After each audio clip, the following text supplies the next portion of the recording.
The news spread across the galaxy like a storm. Queen Azera, ruler of the Varelians, and Tomas, an unknown human diplomat, were now promised to be married. Many called it madness. Some called it hope. In the halls of Harmony Reach, humans and Varelians held emergency meetings. No one knew how to move forward. Peace had always been an idea far away, like a star that shines but never touches. Now, it stood in front of them, wearing a crown and speaking in plain words. Tomas sat quietly in a side room, waiting. He had just said yes to the most important decision of his life. He wasn't a soldier. He wasn't a leader. He didn't come here to change history. Yet, somehow, he had become the bridge between two worlds. A door opened. General Redden walked in. The old man's face looked calm, but his eyes were sharp. So, Redden said, "You agreed." Tomas nodded. "Yes, you understand what this means. You're not just marrying someone. You're making a political alliance. Billions will judge you. Some will hate you. Some will expect you to save them. Are you ready for that?" "No," Tomas replied honestly. "But I believe this is our chance." Redden looked at him for a moment, then gave a short nod. "That's the most human answer I've heard in a long time." Meanwhile, on the Varelian side of the station, Queen Azera stood in front of her royal council. Her advisors were tall, graceful, and wrapped in long robes of silver and blue. Their glowing eyes shimmered with worry. "This is dangerous," said High Advisor Talek. "The humans cannot be trusted. You should not bond with one." Azera raised her hand gently. "I have seen more truth in Tomas than in many of our own nobles. But a marriage," another asked. "That is sacred. It connects minds, not just lives. I know what I do." The queen replied calmly, "We have fought for 12 years. We gained nothing. I will not let fear decide the future." There was silence. No one dared to argue more. Later that day, the first public meeting between Tomas and Azera was held in the station's grand hall. Tomas wore a simple dark suit. He was cleaned up, but still looked like himself, honest, thoughtful, and a little nervous. Azera entered like a quiet storm. She wore a white robe with golden threads. Her crown shone like a star above her head. They stood in front of both sides. Tomas took a deep breath. "I don't know what the future will be," he said, his voice steady. "But I know war has taken enough from us. I didn't plan to be here. I didn't plan to marry an alien queen. But I believe that peace is something we can choose even if it feels strange. I choose peace." Queen Azera spoke next. Her voice was smooth, deep, and full of power. "We were enemies. We were strangers. But now, we have a chance to build something new. This bond is not about love, it is about survival. And perhaps, with time, respect." She turned to Tomas. "Do you still agree?" He nodded. "Yes, I do." Azera extended her hand. Tomas reached out and took it. At that moment, the air changed. A soft hum filled the hall. Azera's crown glowed brighter. A small symbol appeared on the back of Tomas's hand, glowing silver. It was the mark of unity, a Varelian tradition used during bonding. The queen had truly accepted him.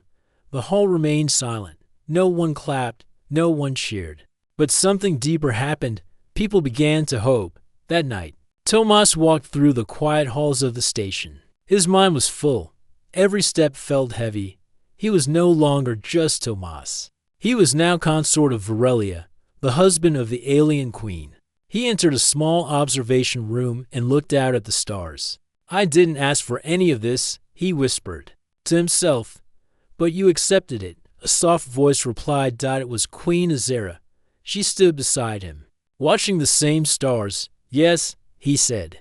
"But it's strange. Everyone thinks I'm strong. I'm not." She looked at him calmly. "Strength is not always about power. Sometimes it is about choice." Tomas smiled a little. "Are you always this wise?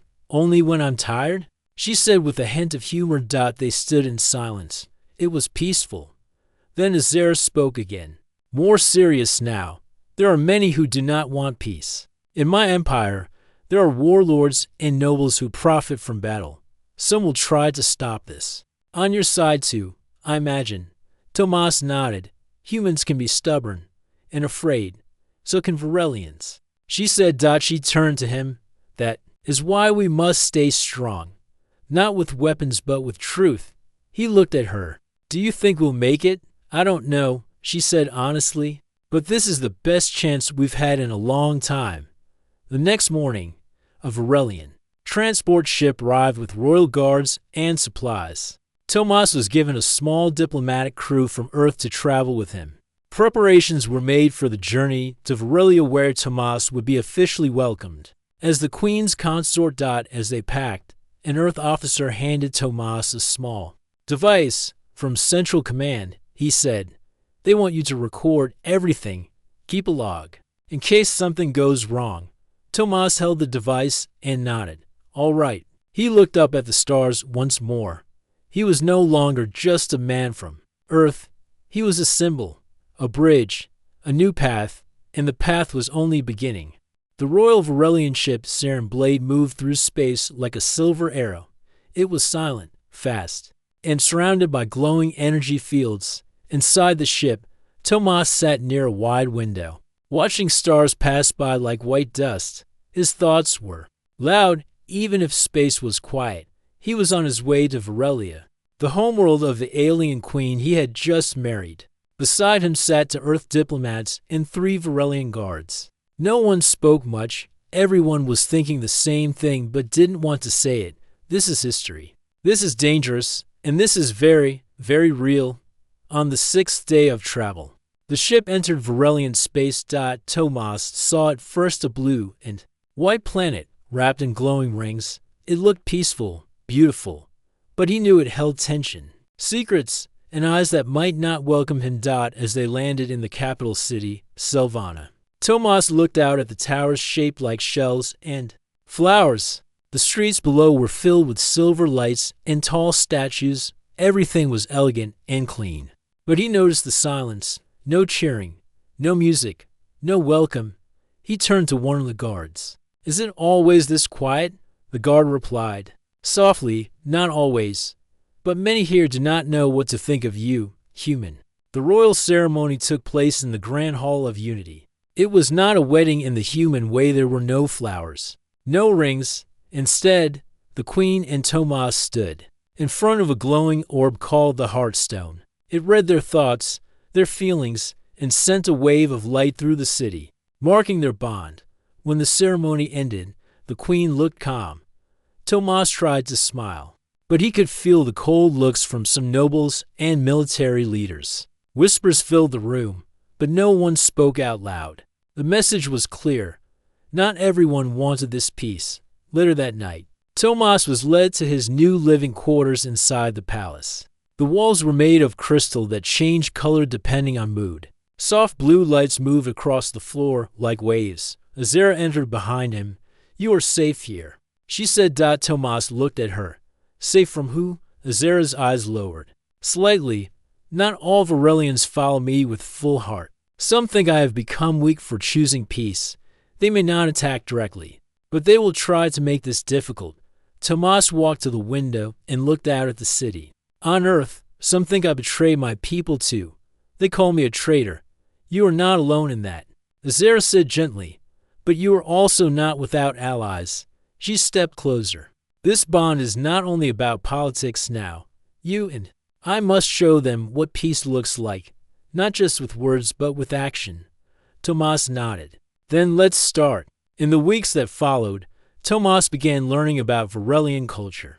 He visited learning centers, met scientists, and joined small councils. He watched their way of speaking not with anger, but with long pauses and careful thought. He respected it, but he also shared human ideas. He showed them how humans debated, joked, and even how they made mistakes and learned from them. Some Varelians were surprised by how open humans were. He wasn't trying to become one of them. He was trying to understand us slowly. Some began to accept him. One morning, during a council meeting, a loud alarm rang across the palace. A military general named Vorik had taken control of a war cruiser without permission. He was moving toward an Earth colony near the border. Panic spread. This will break the treaty, one noble cried. Queen Azera stood up at once. Prepare my ship. I will speak to him. Tomas stepped forward. I want to come with you. It's dangerous, Azera warned. All the more reason I should be there. The Queen ship caught up to General Vork's cruiser in deep space. Azera demanded to speak with him directly. A large screen showed the general's face stern, old, and full of hate. You've gone too far, Vork, Azera said. You have gone too soft, Vork replied. This human marriage is a joke. Peace will kill us. We are warriors. This war has already done that, Azera replied calmly. I order you to stand down. Vork laughed. Your orders mean nothing now. I act for Varelia's future. Tomas stepped into view. General Vork, he said. You may not trust me, but listen to this. Earth didn't want this either. Many on my side still want war. But I came here anyway. I chose to live among you. Not because I'm weak. Because I believe we're stronger together. Vork stared at him for a long time. He said nothing. Then, suddenly, he turned off the screen. A moment later, the alarm stopped. The cruiser had powered down its weapons. Back in the palace, Azera looked at Tomas with respect. You may not be Varelian, she said, but you are now part of this world. I only said the truth, Tomas replied. Sometimes, she said, that's the hardest thing to say. But not everyone was silent like Vork. In the shadows of the palace, a group of nobles met in secret. One of them whispered, if we don't stop this alliance soon, it will become permanent. Another nodded. Then we must act before it is too late. Peace does not arrive like a quiet wind. It comes slowly, step by step. And sometimes it brings hidden dangers with it. Tomas had been on Varelia for 2 months now. He spent his days meeting scholars, engineers, and council members. The Queen trusted him more each day. She even allowed him to sit beside her during royal meetings, a position never given to an outsider before. The people were watching, some with interest, others with fear. Many Varelians still remembered family lost in the war. Humans had become the face of pain for them. But Tomas showed patience. He listened. He helped where he could. And slowly, some of their hearts began to soften. But behind those smiles, something darker was moving. One evening, while reviewing peace proposals in the palace library, Tomas found an old Varelian record book. It was dusty and untouched. He pulled it from the shelf and opened it. Inside were files marked Battle Start, Year 1. Curiosity pulled him in. He read quietly. One report caught his eye. It talked about the first attack that started the war, a colony ship destroyed near the border. The blame had always been on humans. But this document showed something different, a strange energy signature. Not human, and not Varelian either. Tomas blinked. A known third-party interference? He read aloud. He quickly copied the page into a data device and rushed to Queen Azera's chamber. Azera listened carefully as Tomas explained. This document says the first attack may not have come from either of us, Tomas said. What if someone else started the war on purpose? The Queen's face was calm, but her eyes were sharp. That file was sealed. Very few knew of it. Why seal it? Tomas asked, to avoid panic. At that time, the Empire was already on edge. We believed showing uncertainty would weaken us. Tomas looked at her. Do you still believe that? Azera stood and looked out the window. No. Now I believe hiding. The truth weakens us more. The next day, they summoned Varelian scientists to study the old data again. One young scientist named Selin found a match. This energy pattern matches an old record from over 500 years ago, Selin said. A species called the Surithi used similar pulses. But the Surithi disappeared centuries ago. Disappeared. Tomas repeated, or went into hiding. Azera frowned. If they still exist, they may have planted the first attack to make us fight. But why? Tomas asked. Selin paused. The Surithi were known as mind-benders, traders of secrets. They sold to the highest bidder, and some say they fed on conflict. As they dug deeper, they found more clues, hidden messages in battle records, disguised ships seen only for seconds. Someone had been watching the war closely, but their discovery came at a cost. That same night, Tomas was nearly killed. He had gone to the city center alone to meet a human trader. On his way back, His transport was hacked mid-flight. The controls stopped responding.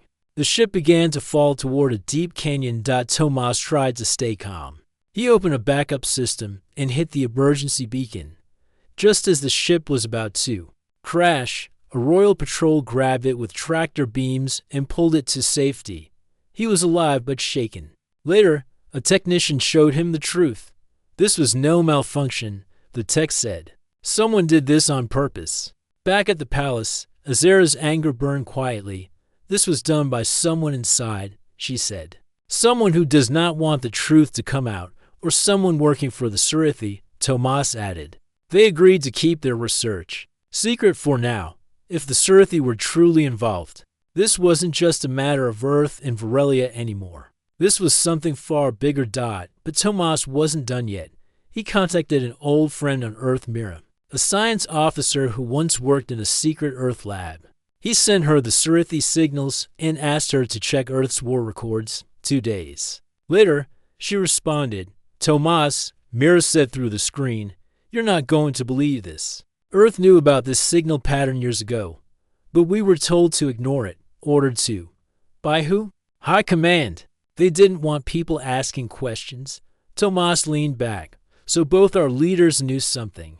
Mira nodded. And there's more. Earth built a secret weapon based on that same energy. A wave system that could destroy ships without firing a single shot. But it was never used. Why not? Because they didn't want to end the war. Not yet. Tomas sat in silence after the call. He felt cold. The war had killed millions, and now he saw it clearer than ever. Someone wanted it to happen. Someone from the shadows. And that someone might still be pulling strings. He went straight to Azera and told her everything.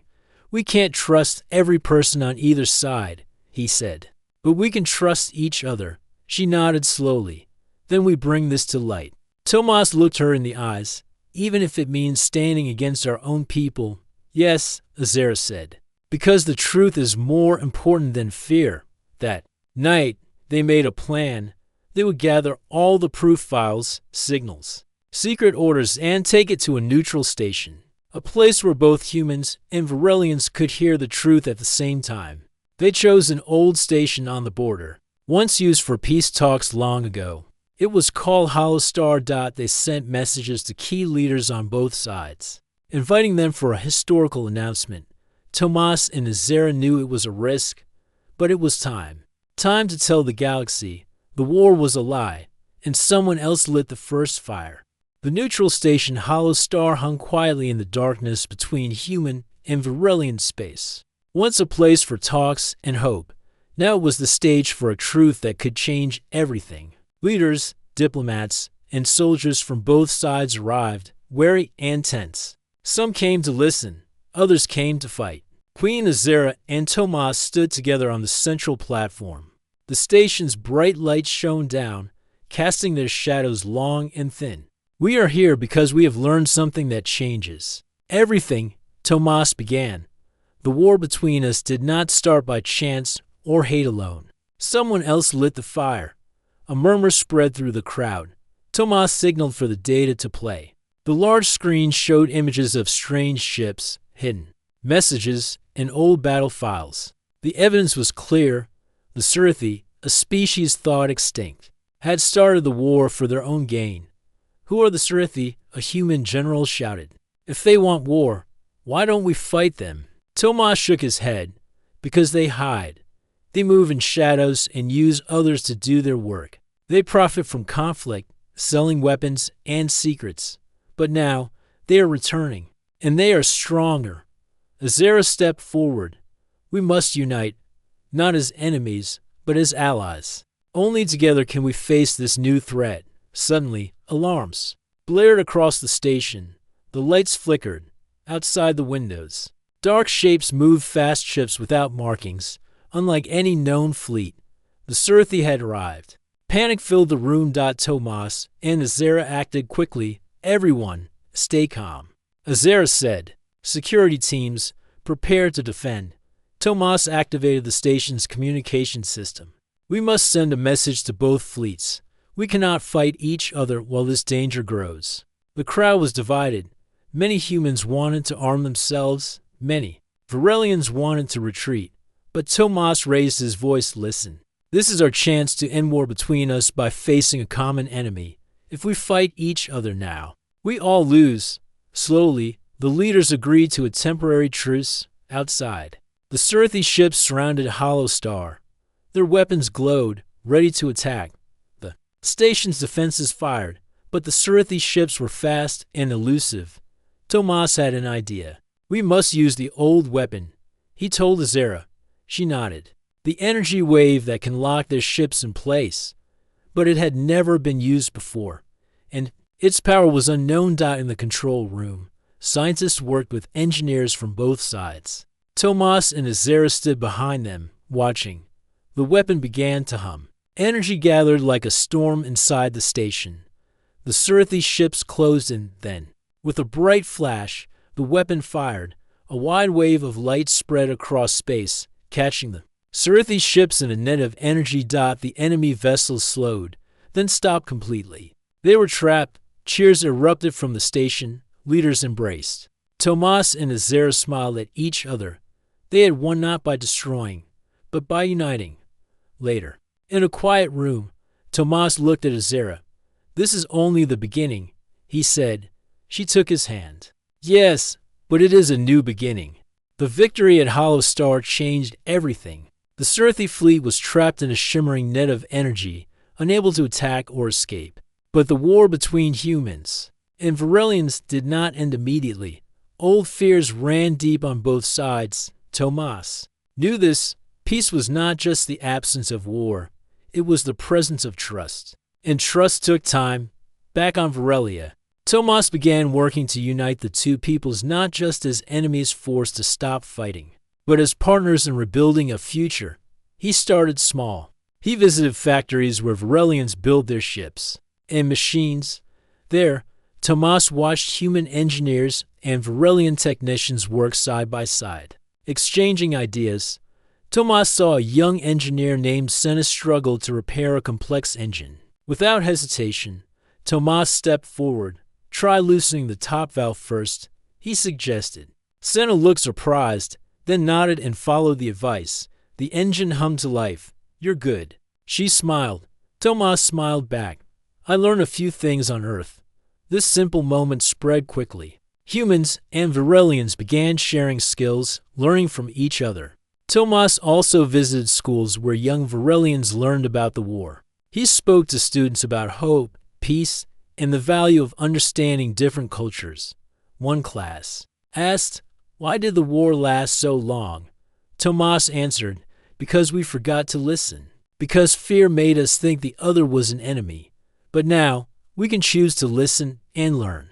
The students watched him with wide eyes. Some whispered among themselves, hope growing in their hearts. Queen Azera worked tirelessly alongside Tomas. She opened royal libraries and archives to the public, sharing knowledge with humans and Varelians alike. Together, they created joint councils where decisions were made by both species. Tomas helped design new laws protecting citizens from both sides, but peace was still fragile. Some Varelian nobles met secretly, unhappy with the changes. Some human soldiers grumbled, unsure if the war was really over. One day, Tomas received a message from Earth. A group of humans had refused to stop fighting, launching an attack on a Varelian outpost. Tomas felt the weight of failure. He went to Queen Azera. What do we do? He asked. She looked steady. We do not fight fire with fire. We fight fire with water. Tomas frowned, meaning, we must show them a better way. We must listen to their fears and meet them with kindness. Tomas decided to visit the rebel humans himself. He traveled to the outpost. Guarded but welcomed. There, he met a commander named Joran, who was angry and distrustful. You expect me to stop fighting because of words? Joran spat. Our families died. How can we just forget? Tomas listened without interrupting. Then he said, I cannot make you forget, but I can promise this: no more lies, no more secrets. If we fail together. But if we succeed, we build together. Joran looked at him hard. Slowly, He nodded. This act of patience and courage spread across the planets. Humans who once hated Varelians began to see them as neighbors, not enemies. Varelians who once feared humans began to share their lives. Meanwhile, Tomas and Azera worked on the next challenge, dealing with the Surathi prisoners. The trapped Surathi ships contained many secrets. Scientists from both species studied them, discovering new technology that could change space travel forever. But Tomas warned caution. "We cannot become like them," he said. "We must use knowledge to build peace, not weapons." Azera agreed. Together, they proposed a plan, a shared research center where humans and Varelians would work side by side, learning from each other and protecting their people. The idea was accepted, marking another step toward unity. One quiet evening, Tomas and Azera stood on the palace balcony, watching the moon's rise over Varelia. "Do you think the war will ever truly end?" Tomas asked. Azera smiled softly. "War may never fully end, but so long as we remember what brought us here, the choice to stop fighting it will not control us." Tomas looked at her and said, "I never thought marriage would mean so much. It is not just marriage." She replied, "It is a promise to ourselves, to our peoples, to the future." Tomas took her hand gently. The galaxy was changing, not with violence, not with fear, but with hope, courage, and the human way. The twin suns of Velhara slowly sank behind the tall crystal towers of the Surathi capital. Golden light fell over the grand palace, turning the white stone walls into rivers of fire. Inside the throne chamber, Queen Mirat stood with her head held high, wrapped in silken robes that shimmered like water. Her long fingers rested on the arm of her throne, sharp eyes watching her court gather below. The war was over. The Surathi dominion had won. The banners of victory hung from every tower, and the sound of celebration filled the air. Drums, songs, and cheers echoing across the city. The Surathi people had faced the humans in battle and claimed victory. To them, it was a great moment of pride.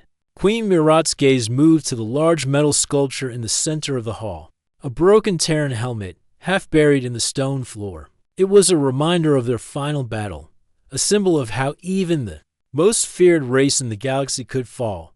She rose from her throne and raised her hand. The court grew silent. Dozens of nobles and high-ranking commanders bowed their heads. "We, the Surathi, have triumphed over a race once called unstoppable," the queen said, her voice calm and clear. "Their ships burned in our skies. Their soldiers fell on our ground, and their last warrior, one they called Ren, was judged and executed under this very roof." The crowd cheered, clapping their hands, their eyes filled with pride. The name Ren had become something of a legend. He was the final human soldier captured alive. Rumors said he fought like a machine, survived wounds that would kill most beings, and never spoke a word. They said his eyes held fire. Even in chains, he did not bow. But that had ended, or so everyone believed. Queen Mirat turned from the crowd and walked toward the wide balcony that overlooked the city. From here, she could see the glowing domes, the celebration fires, and even the distant silver plains where the final battle took place. A soft voice spoke from behind her. "My queen," said Lord Nell, her chief advisor. "Our scouts report strange movements in the outer sectors. Supply drones missing. Surveillance blackouts." Mirat frowned. "What kind of movements?" "Unclear. No damage. No signs of attack.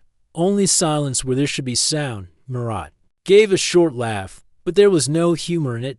"Ghost stories, Lord Nell?" she asked. "The war is over. Let the people rest. Let the soldiers return to their families." He bowed his head. "Of course, my queen.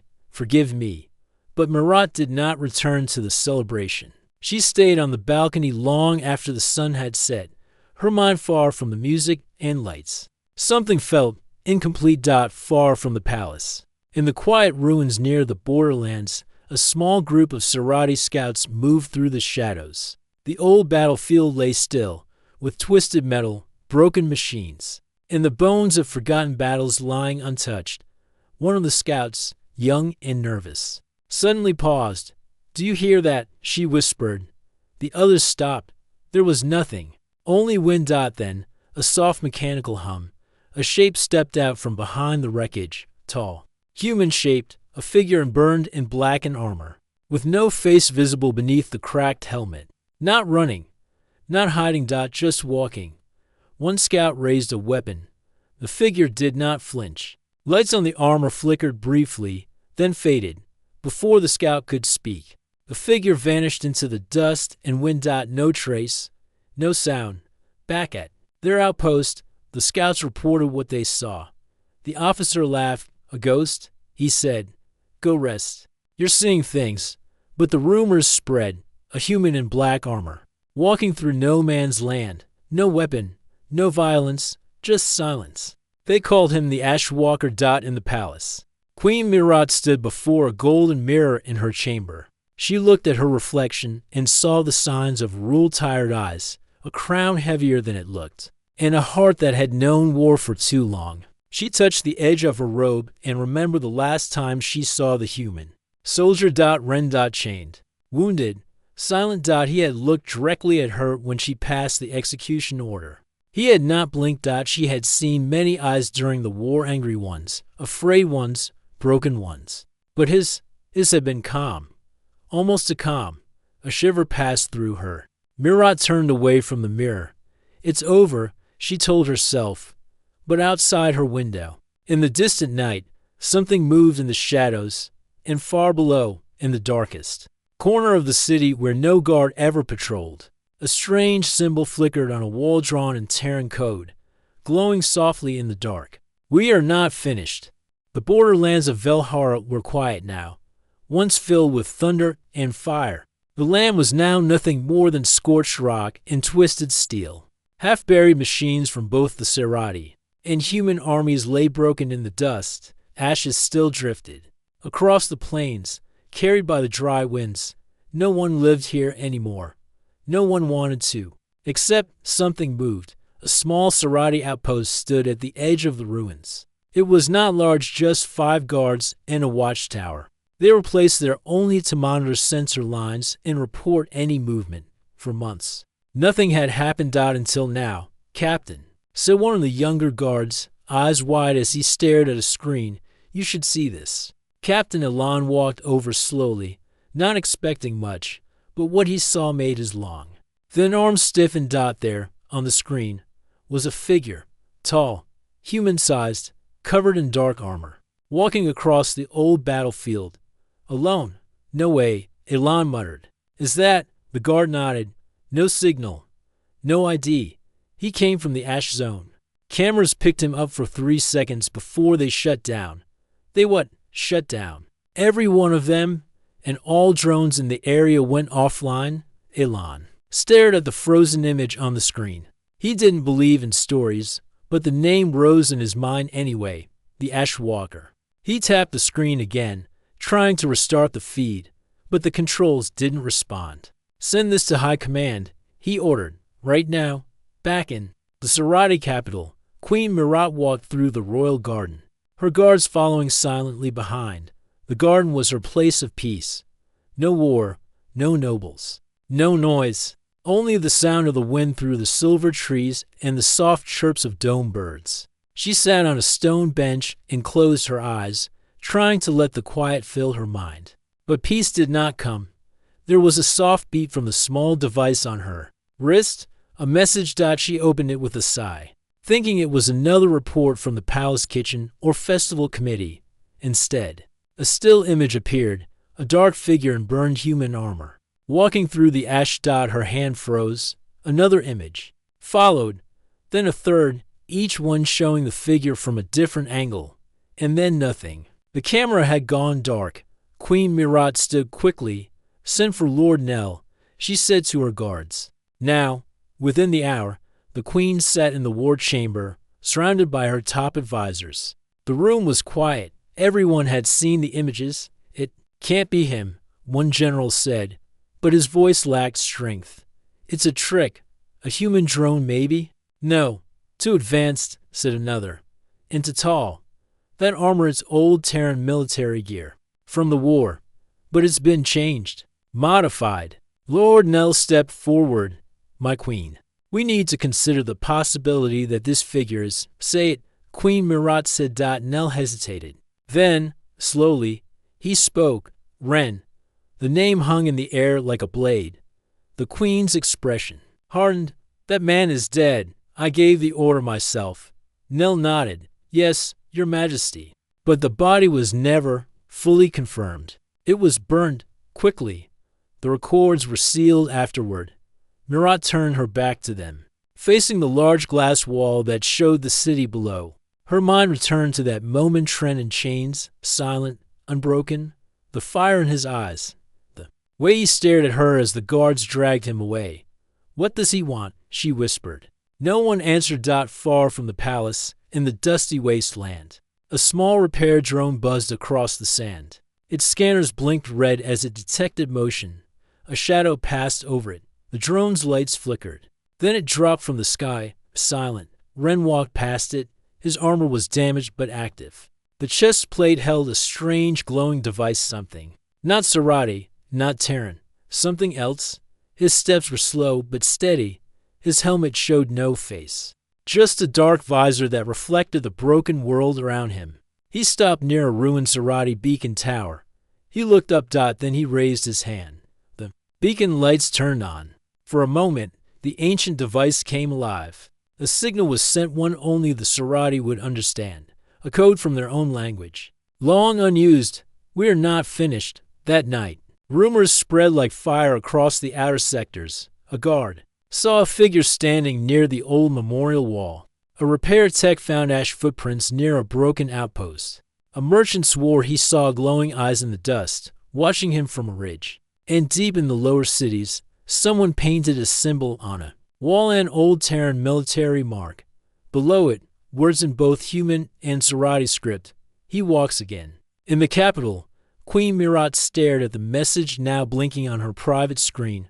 3 words. Simple, silent, but full of weight. I'm coming. She closed her eyes. The war had ended. But the past was walking again. And this time it was not coming with weapons. It was coming with purpose.